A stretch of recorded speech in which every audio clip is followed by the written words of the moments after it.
Coucou les collègues, je voulais vous informer que suite à la réunion d'information qui s'est passée vendredi à Villeneuve-d'Ascq, donc la réunion d'information syndicale Sud, il était convenu que je me présente au comité technique du département ce matin qui s'est déroulé à la préfecture. Donc le syndicat Sud département avait fait la demande par mail à l'institution pour que je puisse assister à ce comité technique et surtout porter votre voix.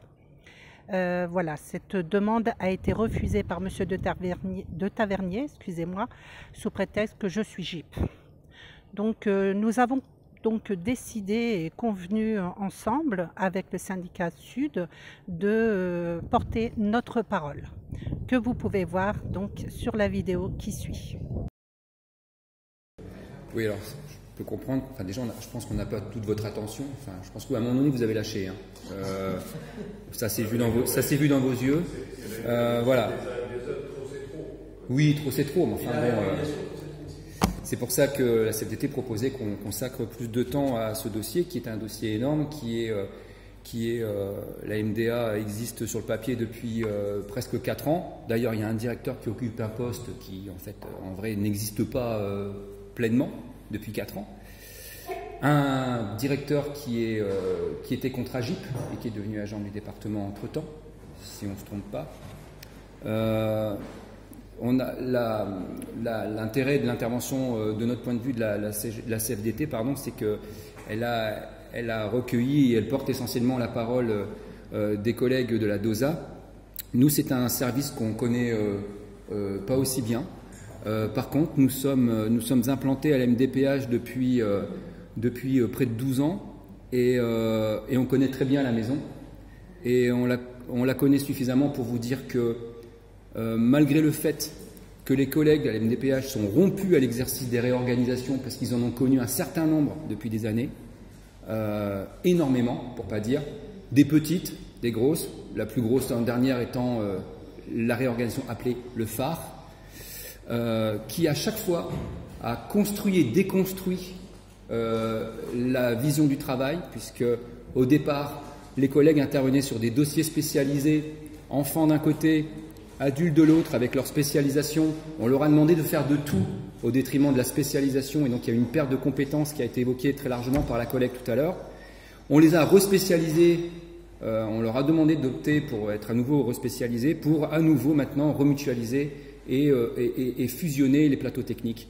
Donc on est sans cesse, en tout cas pour parler de la MDPH, dans une construction, déconstruction des choses. Alors, le collègue évoquait les travaux de Christophe Dejour. On peut vous parler de Daniel Linhart qui a très bien étudié la question sur les réorganisations permanentes qui permettent de faire perdre en compétences celles et ceux qui détiennent uniquement l'expertise, c'est-à-dire celles et ceux qui sont sur le terrain. On est dans cette réorganisation-là, ce qui apparaît de manière flagrante, et on est sur l'archétype, ça a été démontré par l'intervention de la CFDT, mais on la rejoint, c'est qu'on est sur une réorganisation à nouveau qui met en évidence qu'elle est menée uniquement par des technocrates contre celles et ceux qui détiennent l'expertise et contre les populations. Je m'explique, ce n'est pas la première fois. On est uniquement dans la manière dont les choses sont déclinées par la direction de la MDPH. D'ailleurs, le courrier qui a été envoyé cette semaine de manière très opportune par la direction à l'ensemble des collègues de la MDPH, on l'a confronté aux collègues, on leur a demandé qu'est-ce que vous en pensez. Ils ne comprennent pas la moitié.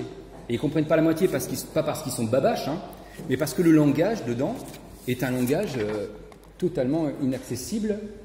Déjà, nous, on galère quand on lit certains de vos dossiers, mais Mme Kerbajal en a sorti un certain nombre de séries d'une sémantique tout à l'heure qui démontrent qu'on est uniquement dans du développement de process, parce que c'est le terme qui est régulièrement, et de procédure, d'harmonisation, de mutualisation. Ces mots-là, ça ne parle pas aux collègues, ou alors ça leur donne une indication plutôt négative de ce que va donner leur travail. D'abord parce qu'ils en ont l'expérience. Je rappellerai quand même qu'une ancienne directrice de la MDPH, qui est maintenant, je pense, toujours à la DMN, évoquait à une époque le travail de la MDPH, oui, Madame Latki, c'est ça, comme étant une usine à clics. Voilà. où en fait l'objectif c'était de cliquer un maximum de fois sur un dossier pour que de la pré-saisie jusqu'à la décision, la notification du PIH, il y ait un maximum de clics fait en minimum de temps. Voilà. Donc c'était l'usine à clics, c'était très bien résumé pour le coup.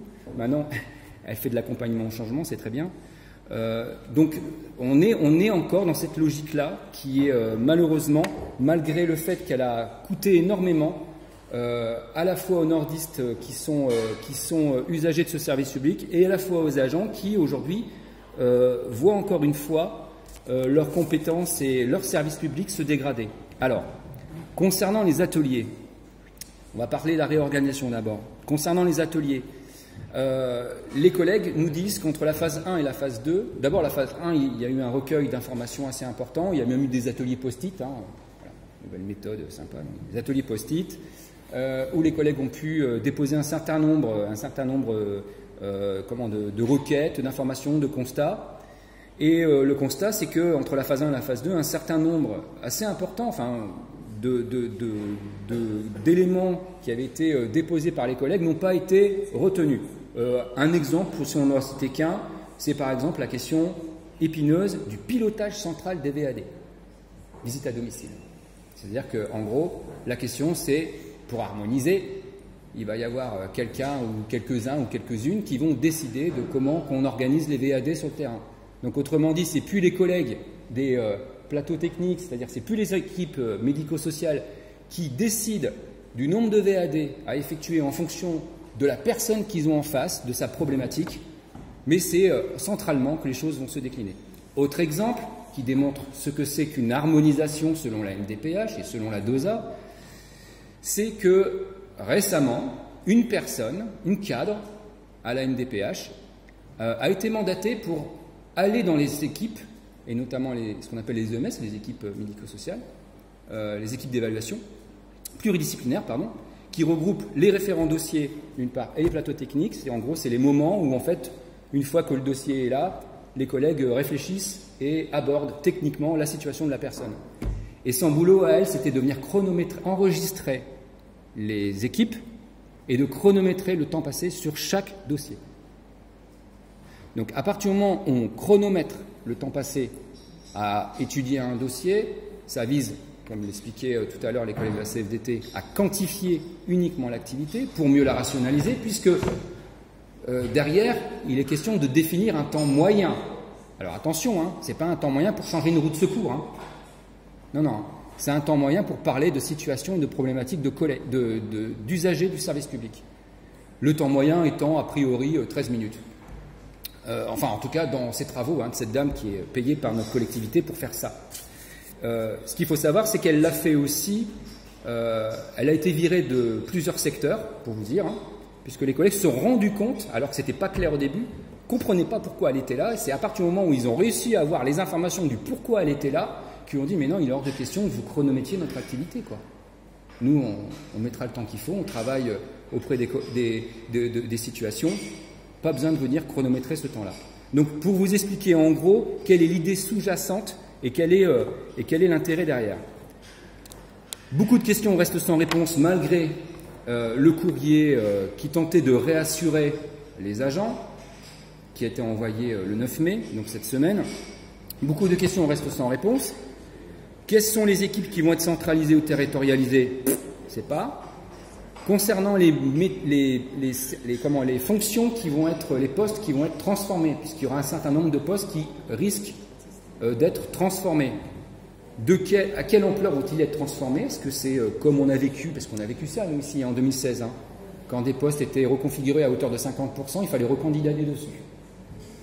Alors le mec, il devait motiver, il devait exprimer de manière explicite sa motivation à vouloir continuer à faire son taf.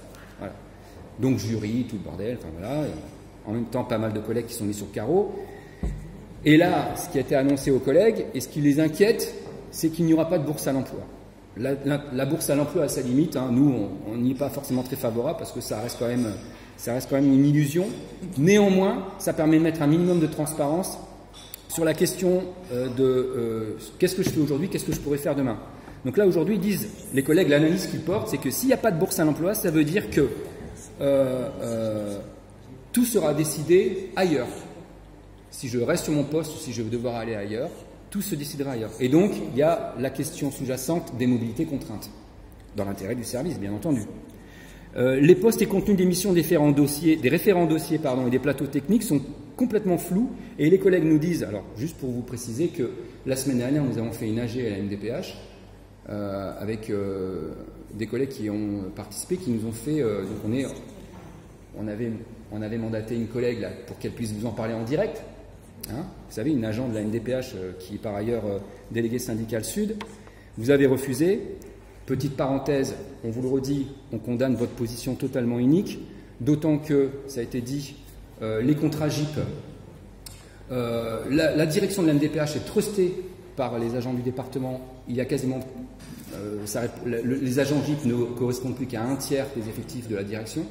Et par contre, dans la MDPH, plus de 50% des agents de la MDPH sont des contrats GIP. C'est-à-dire que ce que vous considérez qu'ils ne les regardent pas parce qu'ils ne sont pas du ressort de notre comité technique, on aborde un sujet là qui demain va concerner, je pense, si je ne me plante pas, 56% du personnel auquel vous ne donnez pas la possibilité de venir vous exprimer aujourd'hui. D'accord ? Donc tout ça pour vous dire que la question du devenir des contrats GIP, elle est clairement mise en cause, mise en question, même si la phrase « les GIP MDPH continueront d'exister » avec un directeur nommé, la commission exécutive, la CDAPH, et tous les postes contractuels du GIP seront conservés, sous le même statut et les mêmes conditions salariales. OK. Donc les collègues prennent acte, parce que c'était encore flou il y a 15 jours, 3 semaines, quand on a eu notre visio, où vous ne pouviez pas le garantir. Donc c'est bien, vous ne pouviez pas le garantir en réunion, vous l'avez demandé, vous n'avez pas pu le garantir, que vous aviez juste dit que ce n'était pas l'idée. Mais en aucun cas, on vous avait demandé de pouvoir garantir que, même si ce n'est pas l'idée de virer des GIP, vous ne pouviez pas nous garantir que ça ne serait pas le cas. Là, aujourd'hui, vous l'affirmez, donc c'est plutôt une bonne nouvelle, mais ça pose question puisque vous avez l'intention de fusionner les RH département et les RH GIP. Donc ça va être très compliqué de comprendre comment on va pouvoir maintenir des contrats GIP alors que la gestion des ressources humaines aura vocation à être mutualisée entre celle du département et celle de la MDPH. En tout cas, c'est ce qui est écrit dans le dossier et c'est ce qui interpelle nos collègues. Hein. On est toujours porteurs de leur questionnement. Concernant cette réorganisation, ce qu'on peut vous dire, je vais vous citer très concrètement les mots qui ont été portés la semaine dernière par nos collègues. Donc c'est entre guillemets. Cette réorganisation d'une violence sans nom pour les agents et les usagers. Il faut épargner les usagers. Comment c'est possible qu'on maltraite alors comment c'est possible de les épargner alors qu'on maltraite aujourd'hui les agents d'accueil? Pas de feuille de route claire, alors qu'on est à moins de 6 mois de sa mise en œuvre. La direction nous avait annoncé la publication des fiches de poste pour fin avril, toujours aucune nouvelle.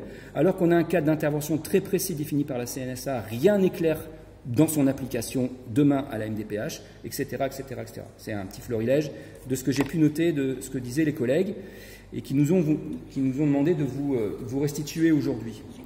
Alors on parle de la réorganisation qui est particulièrement floue, si ce n'est que, très concrètement, elle n'envisage rien, elle n'amène rien en termes d'espoir d'une amélioration du service public concernant, nous on va parler essentiellement, même si il y a la question de la PAM, mais en tout cas du côté PCH, on a aujourd'hui une situation à l'MDPH qui est déjà dramatique. C'est-à-dire qu'on parle de demain là, avec l'accompagnement au changement de la DMN, tout ça, donc il n'y a pas de concertation, hein, soyons clairs, hein. L'accompagnement au changement, c'est pas de la concertation, c'est comment je prends quelqu'un pour aller du point A au point B en lui tenant la main et en veillant à ce qu'il ne la lâche pas. C'est ça l'accompagnement au changement, c'est pas de la concertation. Bien, d'ailleurs, les mots que tu emploies, tu dis les mots sont durs, mais la réalité est particulièrement terrible, donc les mots sont durs parce que la réalité est terrible. Aujourd'hui, la situation elle est d'autant plus terrible à la MDPH que l'état actuel de la MDPH, ça a été évoqué tout à l'heure par la collègue, les accueils sont fermés, mais en fait, pas tant que ça en fait. C'est-à-dire que quand vous avez la MDPH, c'est écrit que c'est fermé, mais c'est con parce qu'il y a quand même des gens qui veulent absolument être reçus, quoi, et qui insistent. Alors ça se manifeste sur Valenciennes où les collègues à l'accueil nous disent les gens ils sonnent à l'interphone. Pour petit rappel, à Valenciennes, tout l'accueil a été refait. Il est nickel, il paraît que c'est super. Je ne vais pas remettre les pieds, mais a priori c'est bien foutu. Mais rideau. les gens sont derrière, ils sont à l'interphone, et les collègues qui sont à l'accueil, où leur boulot c'est faire de l'accueil, eh ben, ils causent uniquement à l'interphone avec les usagers. Voilà. Donc demain, si vous devez aller à la MDPH de Valenciennes parce que vous ne pouvez pas faire autrement, sachez que vous causerez un interphone. À Dunkerque, les collègues, les usagers rentrent à la direction territoriale, qui est à un coin de rue, la MDPH c'est à l'autre coin de rue, mais il y a un couloir qui traverse.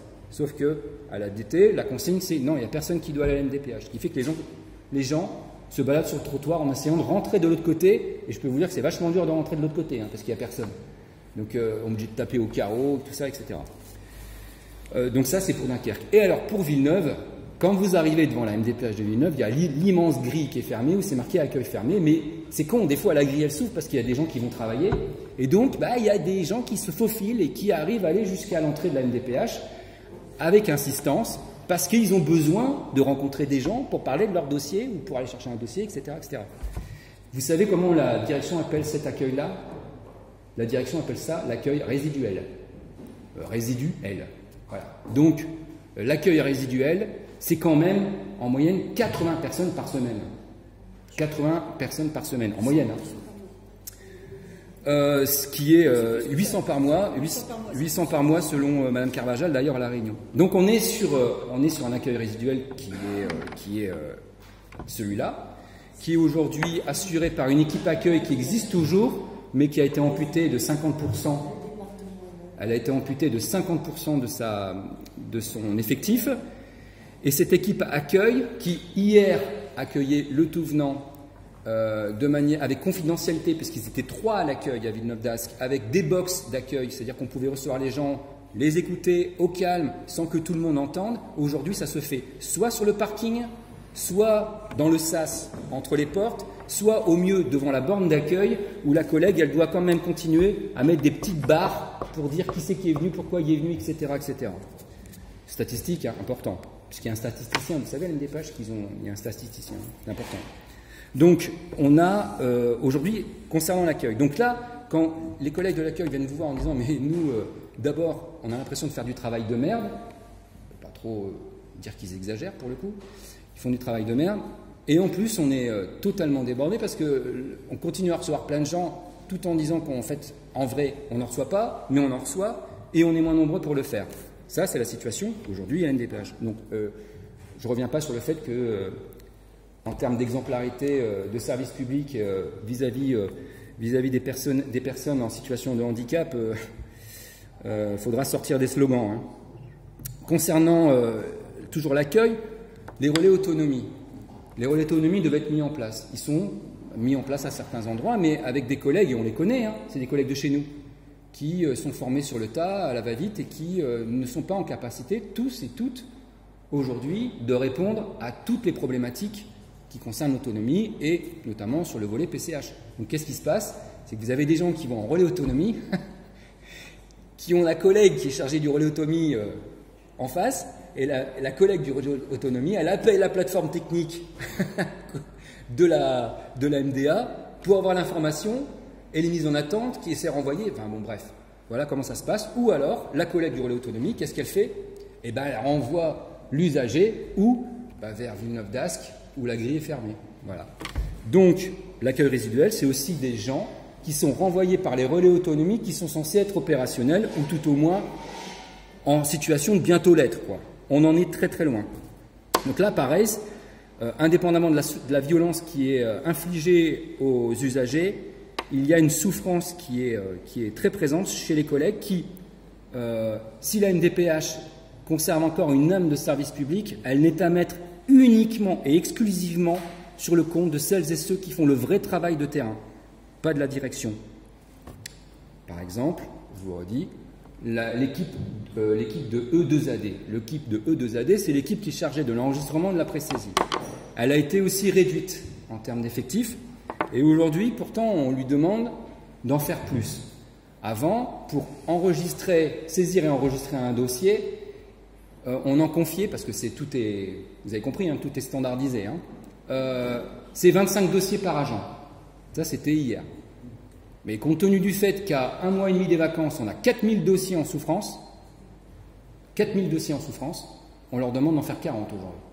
on demande même à des référents dossiers de venir donner un coup de main. Ce qui fait qu'aujourd'hui, à 25 dossiers, les collègues avaient déjà du mal à tenir la cadence, et notamment un certain nombre d'erreurs venaient se glisser dans l'enregistrement des dossiers, ce qui fait que ça, dans la chaîne de production, ça posait problème puisque des informations étaient erronées, notamment pour les référents dossiers. Là, à 40, on ne vous dit pas. Et mes collègues m'ont dit, moi, je ne vais plus faire pipi. Parce que les 40, si je dois les tenir dans la journée, je ne peux pas. Je ne peux pas. Donc ça, c'est la situation aujourd'hui. Les 40 dossiers au lieu de 25. Les dossiers sont bâclés. Juste pour vous dire que des membres de la direction avaient envoyé un mail il y a quelques mois, au moment où c'était 25 dossiers, en disant faites attention, il y a beaucoup d'erreurs dans les dossiers. La même direction demande aujourd'hui d'en faire 40. Voilà. Les missions supplémentaires. Alors, en plus, on leur confie des missions supplémentaires. Alors, les collègues sont contents d'avoir autre chose que de l'enregistrement de la saisie, puisqu'ils font du PCRM et ils font des duplicata de cartes. Elles trouvent ça positif parce que justement, ça leur permet de varier un petit peu leur activité, sinon elles deviennent chèvres. Mais elles n'ont pas de moyens supplémentaires. C'est-à-dire qu'on leur demande de faire des trucs qu'elles ne faisaient pas avant, mais sans moyens supplémentaires. Le service courrier va très mal aussi. Alors le service courrier, comme ça a été évoqué tout à l'heure, a été fusionné. On leur demande de faire énormément de numérisation. La numérisation prend énormément de temps alors que les moyens ont été retirés et que le service courrier absorbe déjà la charge de la DOSA. Donc il n'y a pas eu un renforcement des équipes au niveau du service courrier qui fait que le service courrier, qui n'a même pas pu participer à notre réunion d'information syndicale, a quand même réussi à nous envoyer des textos pour dire on n'est pas là mais on est là pour vous dire qu'on ne va pas bien. Tout ça pour conclure. Alors je ne vais pas rentrer dans le détail des référents dossiers parce que c'est con, la collègue, elle était là pour vous en parler, mais comme vous avez refusé de l'écouter, c'est compliqué. Mais ce que je peux déjà vous dire, c'est que la préoccupation majeure de, on va dire, l'arrière-boutique, c'est-à-dire de celles et ceux qui sont chargés de l'évaluation des situations, c'est-à-dire le plateau technique d'une part et les référents dossiers, elle est particulièrement, ils sont particulièrement inquiets parce qu'on reparle à nouveau de fusion avec la DOSA. C'est-à-dire qu'aujourd'hui, les collègues nous disent on ne sait pas ce que demain on va nous demander d'évaluer et de faire. Et peut-être qu'on va nous demander de faire de l'APA. Et par exemple, nous on voit des instits qui sont à la MDPH, qui sont censés être à la MDPH pour faire du dossier enfant. Déjà on leur demande de faire du dossier adulte. Et là, probablement que demain, peut-être qu'on leur demandera d'étudier, d'évaluer des situations de personnes âgées, dépendantes. Donc on est vraiment une nouvelle fois dans un renouvellement, dans une reproduction des erreurs passées qui visent à faire baisser, comme tu le disais, en compétences les collègues, puisque celles et ceux qui sont experts des dossiers, des situations et du travail auprès des personnes seront amenés demain à devoir faire de tout, peut-être même de rien finalement au bout du compte, tant ce qui domine dans la logique de la MDPH, c'est la rentabilité de l'action. Process, clic, rationalisation, mutualisation, fusion, enfin je veux dire tout le champ lexical y est, et on a beau dire c'est pour se rapprocher des usagers, ça aujourd'hui ça n'est qu'un slogan. Dans la réalité, rien ne se dessine dans ce sens-là. Face au constat évident de l'état dramatique de la MDPH, pas de contestation en face, rien du tout. Le vice-président n'a même pas réagi. Le DGS s'est engagé juste à nous proposer une rencontre avec l'ensemble des organisations syndicales, mais c'est pas rien parce qu'ils auraient pu juste balayer le dossier. Donc il y aura une rencontre prochainement avec les organisations syndicales et bien sûr nous viendrons, nous, avec les collègues GIP de la MDPH. Et quant à nous, comme on l'a décidé la semaine dernière en heure d'info syndicale, on se revoit courant juin pour faire le point de tout ça.